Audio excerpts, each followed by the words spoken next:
Tilea's Troubles Special Video 10, a first edition Warhammer Fantasy Battle Reenactment. Episode 2, The Battle. Due to the nature of this project, I was planning to write this report purely as a description of the tabletop gaming experience, describing the rules and the dice rolls, etc., rather than as a story. But all three players asked me to write it in my usual style, as a story, and to put the game notes in italics. They said they never read dice roll and measurement style reports. So I bowed to their collective wisdom and proceeded accordingly. In this video version, however, I will read out the game notes, as this is meant to reveal what a first edition game was like, and such notes are pretty much the point of the exercise. So, the story of the battle begins. As the sun rose in the sky that morning, the valley in which the Tower of Baal stood was quiet. Yet, beyond the western slope, all was haste and activity, as King Rathard's army marched as fast as their legs, or their mounts' legs, could carry them. His Majesty had ordered that they must reach the valley as early as possible in the day, and so the army had decamped and begun its advance shrouded in darkness. Considering the nature of their foe, this was a frightening time, for the dark was to the undead what daylight was to the living. The night was when the undead were most active. When the dawn came, a cheer went up from the army. Less than an hour later, they had arrayed themselves and advanced in line of battle and good order over the western shoulder of the valley. As per the modified rules for the scenario, 4d3 determined the turns of daylight remaining, during which the undead would be subject to instability. We rolled 9. After this, there would be 2 more turns of twilight, during which battle could continue, but the undead would not be unstable, and then darkness would fall, and the battle would surely end. It was thus to be an up to 11 turns game. King Rathard rode almost at the centre of the army, directly before the Tower of Baal. Baron Clarin and a company of his mounted men-at-arms rode behind the king's noble guard. Nearly all of the king's own foot soldiers, both his men-at-arms and one of his longbow regiments, were upon his Majesty's flanks. With deployment anywhere up to 6 inches from the player's table edge, the first edition rules didn't really allow for any depth. As to why the longbowmen on the far right of the picture are apparently 10 inches in, I have no idea. No one noticed on the day, so I reckon no one noticed in our fictional 1984. Or maybe no one cared. It looked right, and they were still a long way from the tower. The longbowmen had been ordered to head towards some high ground near the centre of the field, from where they might pour arrows upon whomsoever they wished. While out on the very right flank of the army, the other longbow regiment had been ordered to take advantage of the high ground from the off. To their left and below them, the Baron's second body of riders trotted forwards, slowed momentarily by his regiment of light spearmen. The Baron's 2 large regiments of armoured spearmen flanked the king's main battalion. The wizard Rackeltack had decided to advance very cautiously indeed, and so rode forwards alone, concealed by a copse of trees, through which he intended to creep and have a look at the situation near the tower, before deciding exactly what to do. To his left, the Baron's archers marched in their cheap tunics of undyed wool, while upon the wizard's right there was the loud fluttering banner belonging to the king's more rustic soldiers.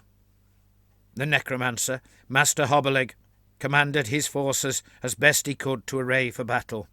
The goblins typically proved somewhat wilful and contrary in their ways, either forgetting or ignoring some of his commands. Whichever it was, the necromancer was already wondering if he might regret employing such base creatures for his army. In fact, it occurred to him, in a moment of madness, or perhaps clarity, that if he had poisoned their beer the night before, he could perhaps now, with the power of the magical stone within the Tower of Baal, have been commanding an equal-sized army of zombies, which may have improved their ability to follow orders. The evil forces were divided between Damien and Simon, who both played the role of 14-year-old lads from 1984 very well indeed. I myself congratulated them on their authentically stupid arguments several times, especially the way Damien, who commanded the undead, mimed going for the goblin general's throat every time Simon turned his back. Hobbelig was outside his tower, busy arraying his forces when the enemy marched over the hill into the valley. The gamesmaster hadn't thought about that when he set up the scenery, and the 6-inch deployment meant that no one could start in the tower. If a player had asked to do so, for common sense reasons, Eddie would have allowed it, but the players in question were too busy arguing about where to deploy behind the line that had been agreed. Most of the skeletons were arrayed on the right flank, with Golfag's ogres very close to the tower itself. Master Hobbelig intended these hulking brutes to stand before the tower and prevent any access. The goblins were massed mostly on the left, with Grom behind them, ready to shore up any weak spot that might appear in their lines. The 2 little companies of wolf riders took up position on the far, far left, with orders to distract and draw away any forces that might advance up that flank. The forces of fantasy books specified that Red Goblin wolf riders were grouped into little units of 5, so that's what Eddie had done. Master Hobbelig, standing with his armoured skeletal guard, now turned to look to his left, and wondered whether Golfag's impressive warriors could be relied on to hold the tower. This was how things stood, as the battle was to begin. As per the rules, we tossed a coin for who got the first turn. I was a little surprised that in a game employing piles of dice, the rule said to toss a coin. There followed a moment's panic, as we realised we might not have an authentic coin, and the whole experiment might have to stop there and then. But then I found a penny piece dated 1977 in my pocket, and it was game on. King Rathard gave the order to advance cautiously, all the better to assess the disposition and intentions of the foe, as well as to ascertain how best to gain access to the tower. Out on the army's right flank, a little more haste was being exhibited, as the Baron's 2nd Regiment of Riders moved directly towards the 2 tiny Wolf Rider units, who seemed a weak foe indeed to their eyes. The archers and light spearmen did what they could to keep up. This was the first movement phase. Another would follow, because everyone was so far from the enemy that the rules allowed them to make a second move. The Baron trotted forwards, behind the king and his knights, still wondering at the king's supposed wisdom in holding him back until an opportunity arose for him to make a dash for the tower in support of the wizard.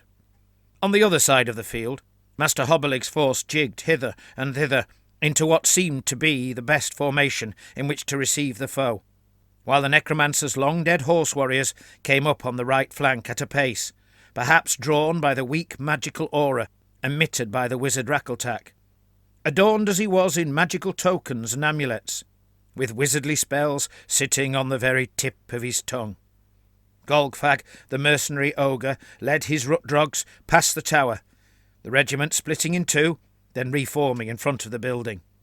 Behind them, Master Hobbelig fumbled with his keys as he let himself into the tower.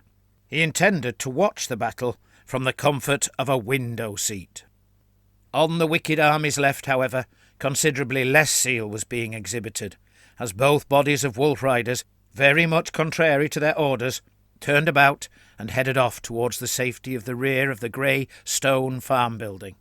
Spurred on by the sight of a foe so easily dismayed as to flee almost before the battle had begun, the Baron's riders out on the right continued their advance, as once more the 2 foot regiments to their rear did their best to keep up, with some of the longbowmen loosing hurriedly aimed shots at the fleeing wolf riders.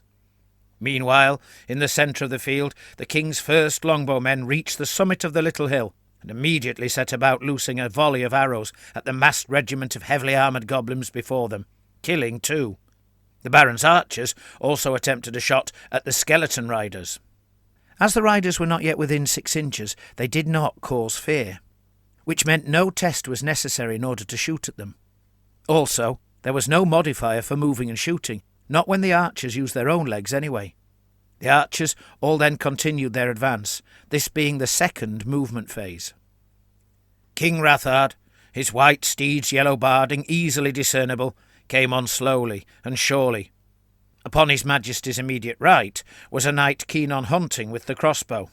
This fellow, who had entered the field with his bow already spanned, let fly with his quarrel, but to no effect. This was an old house rule I remembered we'd used back in the 80s. Everything that needed loading time could begin the game loaded.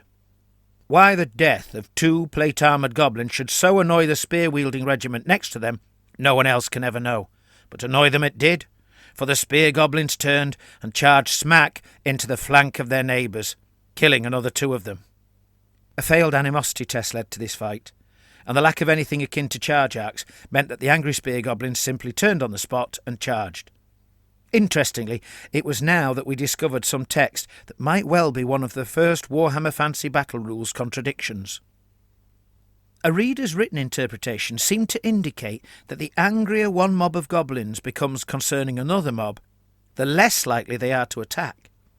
It seemed obvious to us that the rules meant for the modifier to be used on the second roll, not the initial one. Interestingly, note how the rules go on to explain what happens after a few battles, indicating that these little lead guys are meant to remember grudges from game to game to game. Pretty cool. While the large foot regiments engaged in their bloody disagreement, the Wolf Riders scuttled further behind the farmhouse, desperate to hide themselves away from the Baron's riders. This was entirely Simon's decision, as he wanted to roleplay what his little guys would be likely to do. As the skeleton riders came on, their purple and red banner fluttering as they did so, its sound almost totally lost among the noises made by the cracking, tendonless joints, Master Hobbelig, having muttered incantations just long enough at the first floor window, cast the ancient spell commonly known as Mystic Mist. This spell needs 1 movement phase's worth of rest to cast. He had climbed some stairs in this turn's first movement phase, but had rested in the second, and thus could legally cast the spell. 4 points of constitution later, and the spell was automatically cast. Units within the mist move 1 inch at random, although I did recall we used to have house rules about units getting out with the help of members who were already outside. The magical mist now formed immediately before Rackletrack, its thick miasma extending far enough to cover some of the men-at-arms and archers nearby. The wizard, now wholly engulfed in thick, swirling mist, simply chuckled, as did the player ant. He knew exactly what spell he would cast next. This was the end of turn 2. Most of the king's army continued their advance, except for the 2 regiments caught up in the mystic mist with the wizard, who halted at Rackletrack's command. "Hold fast, prithee," he cried. "I shall clear this momentarily." Thus he began the preparations necessary for the spell he intended. Bowmen still outside the mist saw no reason not to shoot, which they did, though to no effect. The 2 longbow regiments let loose much more impressive volleys, every man in the regiment on the hill able to shoot, yet between them they killed but 1 goblin. Just then came the wizard's magical command, summoning a windblast to disperse the magical mist completely. Eddie the GM decided a magical wind must surely blow away a magical mist.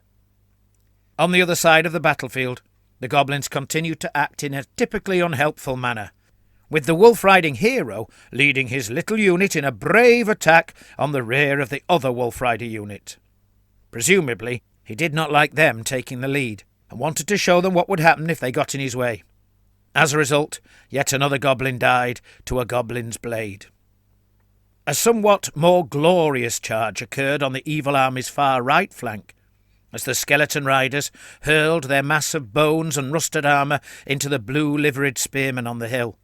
Somehow, the spearmen found the courage to stand in the face of this onslaught, even calmly deciding that they would not countercharge, as the peak of the hill was a good place to be in a fight. The spearmen passed their terror test with a roll modified with +2 due to their leadership factor of 4. Skeletons cause terror when they initially charge or countercharge men. Now, another rules conundrum became apparent. Things that cause terror also cause fear. In fact, so much so that the fear test is taken with a -1 die modifier. But if you pass your terror test on 8+, it says you are unaffected. I presume the writer meant unaffected, but this was printed before spell-checking programs. If you are unaffected by terror, then surely the fear thing doesn't happen. But if you are affected by terror, you run away, either dropping everything as you do so, routing, or until you are 2 feet away. So, If you are affected by terror, fear tests don't come into play because you're already running, which means the rules about terror causing fear makes no sense. We thought perhaps the terror causes fear rule was meant to apply when fear causes push the enemy back, as then the afeared are then routed. But as that happens automatically without any die roll, then the -1 modifier was still redundant. Once more, the rules left us floundering. Worse still, the rules say that when you are fighting an enemy you fear, then you suffer a -2 die modifier to hit. But if you fail a fear test, you run, or you don't charge in the first place, which means you're not fighting. So when does the -2 apply? In all honesty, I think our 2012 mindset was getting in the way. I don't recall an issue with these tests back in 1984, yet here and now, with experience of 2nd to 8th edition rules, suddenly it seemed unclear. We were looking for clarification that perhaps would not have occurred to us in the Games Master Guided Games of 1984. Eddie would adjudicate as per individual situations. I do vaguely recall that in the mid-1980s, undead were perceived as being ridiculously hard to beat. The spearmen, their shafts wedged in the ground against their right foot, received the charge as a solid block, killing 2 of the bony riders. But then the skeleton hero set about the men with his rusted blade and killed 3 of them. That hero was the only one of the 4 in the army who rolled great stats on the skeleton hero chart. There were 6 stat lines possible, from truly awful to truly awesome, and rolled for at random. Thus the men's courage faltered, and they broke and fled, pursued by the skeleton riders, who failed to inflict any more harm on them. Combat resolution is based on the number of casualties alone, no other factors. You automatically flee when fear causes push you back. Pursuers gain 2 free blows, one as the enemy breaks, another as they catch up with them. But even so, the riders failed to kill anyone at all. Luckily, what with the King, Baron and Rackletrack being close by, the other units on that wing of the King's army did not falter at the sight of the spearmen's flight, but rather steeled themselves for what they might face. Characters give morale test modifiers to units within 15 inches. Once more the King's army advanced, for the most part cautiously, towards the foe. The woolen-clad archers slew 2 of the armoured skeleton warriors ahead of them, while the 2 longbow units combined their efforts to kill 2 more of the armoured goblins in the centre. Rackletrack now threw a fireball at the grisly hero leading the armoured skeletons, but failed to fell the ancient warrior, merely burning some mould off his bones. Another spearman fell to the skeleton horsemen on their heels, after which the undead riders managed to halt their pursuit. These now had to spend their next first movement phase reforming their ranks and files, although they would be able to move in the second movement phase. The goblins' general animosity towards their own kind was now becoming rife. The plate-armoured goblins squabbling amongst themselves, while the large foot regiment supposedly advancing to protect the army's left flank, now turned about and charged the squabbling wolf riders in the rear. 3 units were thus engaged in fighting not the enemy, but each other.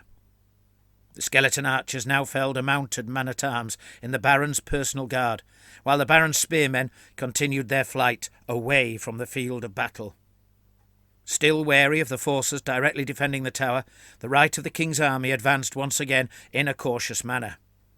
But out on the far right, keen not to lose the opportunity presented to them, the Baron's other regiment of riders charged into the rear of the squabbling goblins. "Huzzah!" they cried, yet their well-executed charge somehow failed to hit home, and the goblins not only turned to face them, but killed one of the riders. This came as a shock, and the riders were pushed back. The goblins took the opportunity to expand their frontage to 8. We were all inclined to agree, even the least superstitious among us, that this may have been something to do with Ant's die rolling. He had yet to roll even close to average scores, never mind anything good. We consoled him by predicting, poetically, that one day he would surely slide across the fulcrum, balancing his life's worth of good and bad luck, and then do marvellously well with dice rolls from that day on. Elsewhere the King's men rejigged their lines and formations to ready themselves for the fight in the centre of the field. By the way, the second movement phase takes place after combat. The wizard Rackletrack, meanwhile, had ridden to join the white archers nearby, just after they had felled another armoured skeleton. He cast the magical aura of steadfastness upon them, so that they would not fall foul of the fear that had afflicted the blue spearmen. Those blue spearmen were still fleeing, and it seemed they were likely, if they did not halt very soon, to flee the field of battle altogether. As the goblin wolf riders continued their idiotic melee, killing another 3 of their number, the mounted riders managed to hold their own against the goblins this time. This was a draw, so the pushback counter, as the players came to call it, was reset to 0. The skeleton riders moved closer to the left flank of the archers with Rackletrack, while the skeleton archers felled a lone green spearman. Master Hobbelig, watching everything with interest from his window, and noting the reluctance of most of the foe to close with his warriors, laughed, then calmly cast a wind-blast spell at Baron Clarin and his riders, which, from the way they had pushed to the fore, seemed to be the only unit that was particularly keen to engage in a fight. This was the end of turn 5.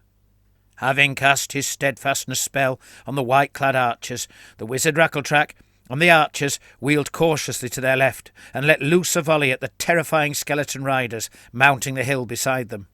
They felled one rider, undoing the magic binding it together, and so sent a scree of bones and ancient armour sliding down the slope. There seemed to be no missile die modifier for moving and shooting. Recognising that the loss of one of their number was not going to stop the undead riders, the wizard Rackletrack summoned up a windblast to prevent their continued advance. The archers cheered at this, suddenly feeling a lot better about their predicament. Upon the other side of the now windy hill, however, the blue-liveried spearmen were in much worse spirits, as they finally left the field of battle altogether. A strange breeze carried the sound of cheering to them, but it was transformed by their own dark fear into an awful sound. They would not come back. In the centre of the battlefield, the king's army once again advanced cautiously, moving into positions from which they could launch their charges. That is, should they ever find the courage to do so. One regiment of spearmen, the men of the King's Watch, moved more boldly than the rest, and thus found themselves somewhat isolated ahead of the main line, heading towards the skeleton archers and armoured warriors. Having noticed the advance of these spearmen, a sight which gave him no small feeling of pride, King Rathard looked instead to his right, and saw that he had 3 regiments of foot poised to attack 2 of goblins. It annoyed him that the whole battle line was not shifted to the left, for as it was, he and his knights were facing a regiment of red-cloaked, great weapon-wielding skeletons, rather than being able to make a dash for the tower. It also worried him that his wizardly servant Rackletrack was busied in the rear, when he really ought to be up at the front, looking for his own way into the Tower of Baal. After all, it was Rackletrack who carried the necessary magical potion to destroy the stone within. Behind the farm, the wolf-riding goblins continued their bloody struggle, their champion being wounded as another rider was killed. The plate-armoured goblins in front of the farm also found themselves uncontrollably angry with the spear unit next to them, who had killed several of their number in an earlier struggle, and charged into them. In their hatred, they were utterly heedless of the multitude of enemies closing in on them. Perhaps, ironically, it was one of their own number who was to die in the ensuing melee. At least Grom was still thinking about the foe and his orders, so he moved his little guard into the Tower of Baal to set about preparing its defence, should such prove necessary. This pleased Master Hobbelig, as did the fact that the goblin regiment on the far left of the field stubbornly held their ground against the mounted men-at-arms. This was another draw. No horsemen were going to outflank his force, at least not yet. Amazed to see that the goblins were fighting each other, the light spearmen decided this was surely the right moment for their strike, and so charged the plate-wearing regiment of goblins before them, while the longbowmen off to the side rushed into the farmyard, intending, if possible, to use it as a petty fortress from which to shoot. Already, several of the men at the fore were eyeing up the barn to their left and wondering how easy it might be to tear through the slate roof. The King's Watch spearmen closed that little bit more, having been ordered to draw the foe away from the tower if possible. Elsewhere on the field, it seemed all the goblins' internal squabbling had got their blood up, for now they fought ferociously. The regiment, tangled with the Baron's flanking riders, brought one of the men down, and in so doing actually pushed the horsemen back. They pushed the enemy 2 inches and lapped 2 goblins around each flank. The plate-armoured goblins fared well too, their blades working better against the foe than they had against the other goblins. They also pushed the light spearmen back. The goblin spear warriors to their right reformed to ready themselves to receive a charge from the massive regiment of green and red liveried Baron's spearmen, keeping themselves neatly aligned with the skeleton regiment further to the right. Rackletrack, although beginning to worry concerning his reserves of magical power, once more wind-blasted the skeleton riders, but this time the enchanted wind interfered with the archers' arrows, and they failed to hit a thing. At the rear of the field, Fadgit, the wolf-riding goblin hero, now decided enough was enough, left the 2 last wolf riders hacking away at each other, and rode off alone towards the Tower of Baal. He was beginning to wonder if he would ever be paid by Master Hobbelig, considering his 2 companies of wolf riders had done nothing more useful than kill each other. Meanwhile, the spear goblins, now that the other goblins were busy fighting the foe, decided to put their squabbles aside and advanced a little, maintaining their alignment with the red-cloaked warriors. Now, either thrusting all around or slashing furiously with their swords, the Baron's riders behind the barn began slaying goblins, killing enough to unnerve the greenskins, and so push them back. This time the goblins fell back 2 inches and lost their lapped-around guys, who went back into the main body. In the centre of the battlefield, however, it was the light spearmen who were losing ground, pushed further back by the plate-armoured goblins. One more pushback and they would rout. Only slightly annoyed at the crashing sounds and cursing coming from Grom's guard in the room below him, Hobbelig saw what Rackletrack was doing, and decided too could play that game. Once again he summoned his own windblast, and once again he halted the Baron and his riders in their tracks. But he could only stop 1 regiment, and so it was that King Rathard was able to lead his knights in a charge at the skeleton warriors. No bonus to the terror test due to Rathard's low leadership stat, but they passed anyway, while the Green Spear Regiment hurled themselves into the goblins. The ensuing fights went in the men's favour, the knights killing 4 skeletons, their warhorses trampling another 2. The skeletons fell back a little, pushed by the sheer force of the impact. They were not alone, as the goblin spearmen at their side were also pushed back. Perhaps emboldened by the sight of their comrades' attacks, the light spearmen now found the courage to fight on and refused to budge back further. This was a draw, resetting the pushback counter. Out on the left, however, something unexpected occurred. The large regiment of King's Watch spearmen, at last, truly seeing the horrible nature of the foe close up, lost all their courage. To a man, they dropped their spears and shields and fled from the battlefield as fast as their legs could carry them. This was a failed terror test when within 6 inches of the skeleton archers. The result they rolled was to drop everything and run away. Quite a fail. While the white-clad archers shifted their aim from the wind-blasted skeleton riders to Golgfag's ogres, wounding one, the longbowmen in the farm occupied the barn and, as the GM agreed was possible, they began smashing the roof open from inside in preparation for shooting again. Rackletrack, however, now thought it best to conserve what magical reserves he had, for he would need to cast spells once he entered the tower. Thus, the wind whipping at the undead riders began to ebb away. It was now the bad guy's 8th turn, and yet again Damien rolled OK for instability. That was 8 passes in a row, and all the time Ant was kind of relying on at least 1 fail to cause some sort of upset in the enemy's lines. Eddie reckoned Damien rolled dice like Tommy played the pinball machine, played by sense of smell or something. Also, notice the pertinent film references here, for Tommy had been around for 9 years by 1984. This is a properly authentic reenactment. The last surviving Goblin Wolf Rider now decided to attempt to leap the high gate of the courtyard and attack the longbowmen inside. Unsurprisingly, this ambitious intention failed, and he ended up in agony below the gate, the wolf having thrown him and ragged him with its teeth for such a stupid action. The GM decided that Simon could try this, succeeding on a roll of 12 on 2d6. If he failed, he would receive a strength 3 hit. He did fail, and he died. As the brave goblins at the rear once more held their ground against the mounted men-at-arms, this was yet another of many no-score draws, and the plate-armoured goblins did the same against the light spear. The spear goblins were pushed back by the green spearmen, and so were the red-cloaked skeletons by King Rathard and his noblemen.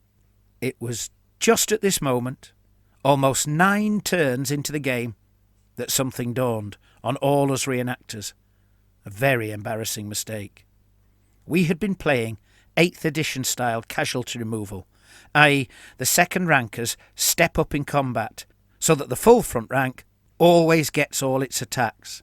Of course, this is not how it was in 1st edition, nor, and this is the really embarrassing thing, nor did it do so in editions 2 through 7.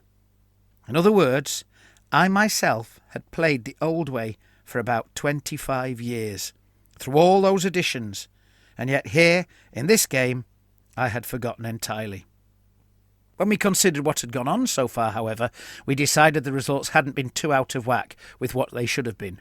It was possible that the good guys, with better initiatives, could have pushed back or routed a goblin regiment a little sooner, but not likely enough to make us want to start the game again.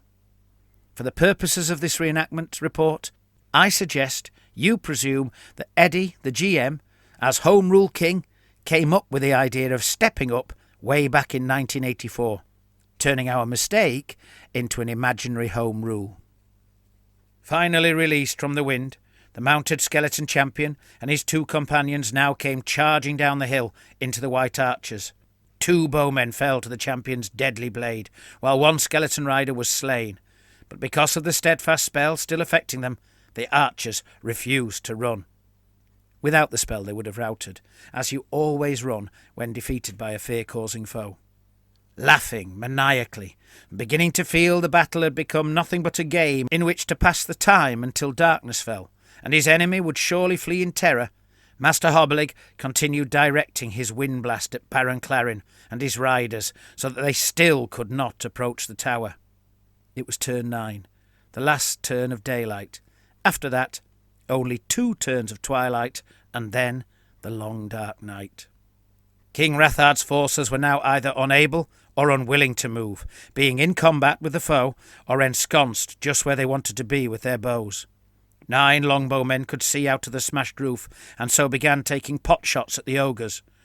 Although their aim was off, a better aimed volley from the other longbowmen on the central hill did fell 1 ogre. Even now, after a long and hard fight, the Baron's riders behind the farm could not push back the goblins. Yet another scoreless draw. But in the centre of the field, the fight was going more King Rathard's way.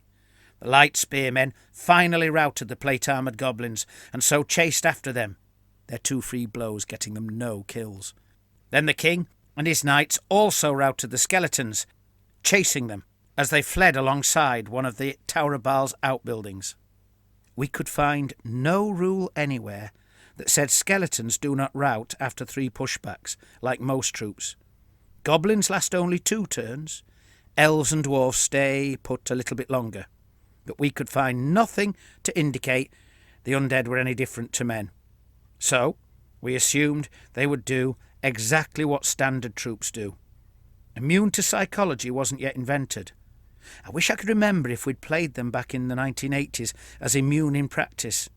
It might simply have seemed self-evident to us at the time. The Green Spear Regiment was not so fortunate, however, and was pushed back yet again by the goblins. So too were the White Archers facing the undead rider and champion. But as Rackletrack was still with them, his aura of steadfastness protected them from fear. Not that the wizard intended to stay with them any longer, for he chose now to cast his flight spell, which lifted him and his horse — "Why not the horse?" said Eddie when Damien asked — towards the centre of the field. There is no rule about having to stay with a unit if they are in combat, though the wizard was not actually in base-to-base contact, which made it seem okay to us 2012ers. These old rules do seem very flexible. As soon as the wizard landed, the lone goblin wolf rider champion charged him, though whether it was the wolf who made the decision to do so, or the rider, no one could say. Here you can see the wolf rider doing one of those old Oliver Hardy-style glances at the camera, as if to say, "What?" The Baron's riders at the rear were beginning to tire now, both they and their horses fearing the onset of darkness, and they were finally pushed back by the goblins. The green-clad spearmen managed to hold their ground and not be pushed back again, while the white archers also, even with the magical aura lifted from them, somehow found the courage to fight on some more. Baron Clarin, his regiment's ranks thinned by the enemy's archery, and still held by the windblast, could only watch as a large regiment of armoured skeletons approached him. King Rathard now knew the battle was surely lost. Rackletrack was trading blows with a wolf rider, and the Baron was blocked, leaving only him and his knights free to try to take the tower. But Golgfag and his ogres stood menacingly before Baal, and inside were Grom's guard. Actually, Grom must have popped out for a pee just at that moment, as you can see him lurking by the side door. The final nail in the coffin was that darkness was now falling, and what little illumination the twilight offered would soon be snuffed out entirely. There simply was not enough time to get into the tower now. There were only 2 turns of twilight left, even if the monstrous guards could be overcome. With an exasperated cry, King Rathard turned to his noblemen. Remembering the words from an enjoyable book he had recently read, he shouted, "Gentlemen, the day is lost. This is not our time. To stay here would be folly. Disperse, I command you, and order the retreat of my army. Save all you can, and save yourselves, for you have done me proud this day, and I will never forget—" But his knights had already gone, and within moments everyone was running. "Oh," said the king. The game was conceded at the end of turn 9, with only 2 turns of twilight left. Everyone assumed that Baal would become bonkers at night if Master Hobbelig was still in possession. Thus ends our flawed reenactment of a first edition Warhammer the Mass Combat Fantasy Role-Playing Game battle. Now, all the little lead figures can go back into their toolboxes for the rest of time, and I can get back to Tilea's troubles.